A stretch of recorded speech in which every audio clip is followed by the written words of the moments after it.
My name is Sally. I am a compulsive eater, and I weigh and measure 3 meals a day from the gray sheet. I write them down. I commit them to my sponsor. I don't eat in between meals no matter what. Abstinence is the most important thing in my life without exception, and a day at a time, I work to put my program first. And I have been spectacularly useless the last several days, but I woke up this morning, I'm like, wait, it's Monday. It's Monday, and I'm pretty sure today is the day that I'm supposed to qualify for this meeting. I'd better look at my calendar, and I did. So I'm here. Yesterday at this time, I was not yet dressed. Never mind, in my office with a light in my face. Um, but I was told from a very early time to say yes to service, and especially things like speaking on a meeting.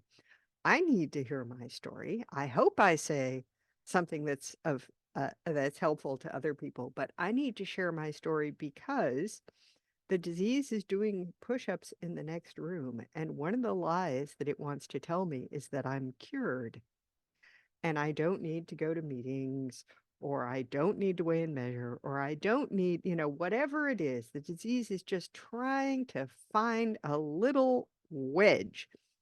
Um, And, it just came to me, that, "Oh, yes, this is the European meeting, and maybe what I want to focus on is, the 4 years that I spent in England weighing and measuring, but I do wanna start with the what it was like."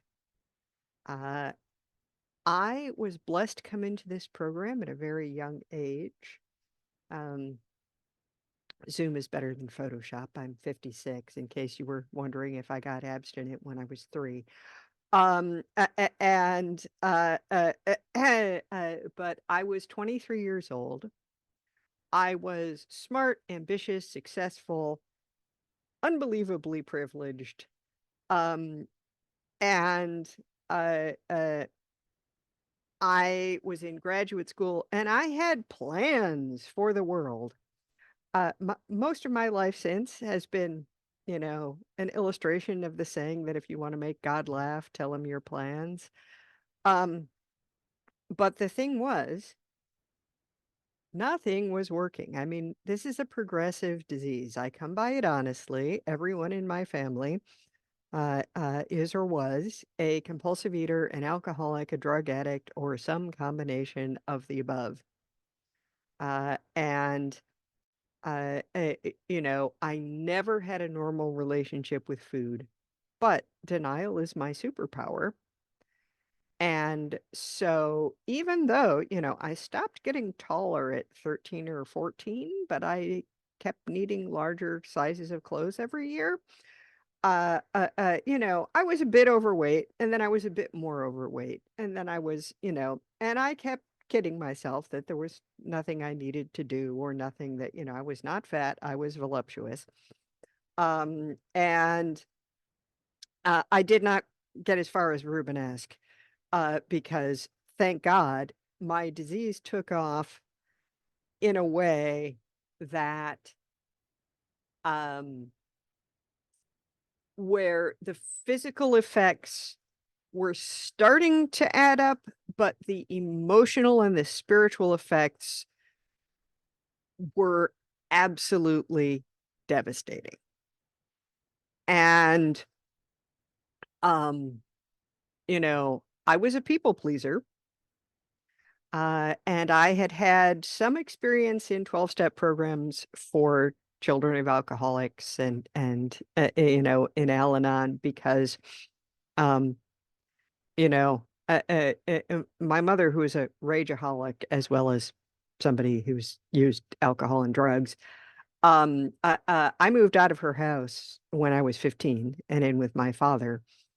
Um, and my mother called to tell me that she had realized she was an alcoholic, which was this huge relief to me because, like, "Oh, is that what's been wrong my entire life?" My father's response to this was, "Your mother hardly drinks at all." Well, compared to my father, most people hardly drink at all, or hardly eat at Hi, all. it's gone. Thank you. And I had always been able to surround myself with people who ate more than I did, so I could pretend I wasn't eating that much. And it worked. It worked for a while, but I thought at the time that I came to Gray Sheet, or the time just before I came to Gray Sheet, that all my issues were about other people's addictions. Uh, but what happened to me in graduate school, where I couldn't make anyone happy, was that I started to skip class, bake things, or at least attempt to bake things, except I would eat them before they got to the oven, and start over again. I was pretty much mainlining sugar, and I was one big walking seething resentment, and I wanted to die. I kept having fantasies about, you know, I would commit suicide and then everybody would be sorry. Because all of this somehow was everything was somebody else's fault. I was a mess. I'm amazed that I actually there were people I knew then who liked me, because I was not easy to be around. And I ended up in an inpatient treatment center for the, depression. And um, it was a 12-step focused kind of place. And they spent the first week assessing us and talking to us about, what had been going on and so on. And at the end of this week, and I'm sure it didn't really take them like a bunch of medical degrees, at the end of this week, they told me I was a compulsive eater, which I did not want to believe. And I spent the rest of the time I was in treatment trying to demonstrate to myself that I was not actually a compulsive eater yet. I was just potentially a compulsive eater. And they had this up, upside down bell curve of the progress of addiction. And I looked at it and thought, but I haven't done that, and I haven't done that, and I haven't done that. Now, the operative word here is yet. And the facilitator who was leading the OA meeting that I was in, because I didn't have a choice, said, well, Sallie, you don't have to get all the way to the dump to know where the garbage truck is headed. And um, that stuck with me, even though what I did after I got out of treatment was go and basically prove to myself that I was powerless over food. I had never really tried to stop before, not seriously. So I could always tell myself, oh, I can stop anytime. But when I tried, I couldn't stop. I couldn't, I would wake up thinking about food. I would try to convince myself not to eat whatever that particular thing was. I would see some other thing. I would talk myself into eating it. I would eat it. I would be disappointed in it. I would beat myself up for eating it. And this happened all day. And I realized that I was powerless over food and I really did have to do something. And I went to a meeting, and by the grace of God, it was a gray sheet meeting. Um, and you know, I had never heard of Gray Sheet. I had certainly never wanted to hear about Gray Sheet. Uh, um, and, when they asked if somebody was available to sponsor, it was the nice lady I'd met in the bathroom before the meeting started. And I thought, all right, God, you're trying to tell me something, aren't you? And I went and talked to her, and she showed me the Gray Sheet. And there was nothing on there I ate. Or nothing on there I ate in enough quantity to do more than like decorate the side of my plate with. And I cried the entire way home from that meeting. And by a scale, I had a very awkward first gray sheet meal, especially because it was a very awkward scale. But I knew that my alternatives in life were recovery and death. And I had to give this an honest try before I said, this isn't the solution for me. And, you hear people say in the rooms, do it for 90 days, or if you're not satisfied after 90 days, will happily refund your misery. Well, I was satisfied after 90 days. I had started to lose weight, which was great and exciting. But the cravings were going away. And I had never imagined a life without the cravings. That's 10 minutes gone. Thank you. So after 4 years of abstinence, I moved to England where I stayed another 4 years. And one of the hardest things, I mean, moving overseas, and I know at least some of you in this room have done it, moving overseas isn't no matter what in a practical sense. Like I moved to a country that has different electrical supply, so it's not like I could bring any appliances.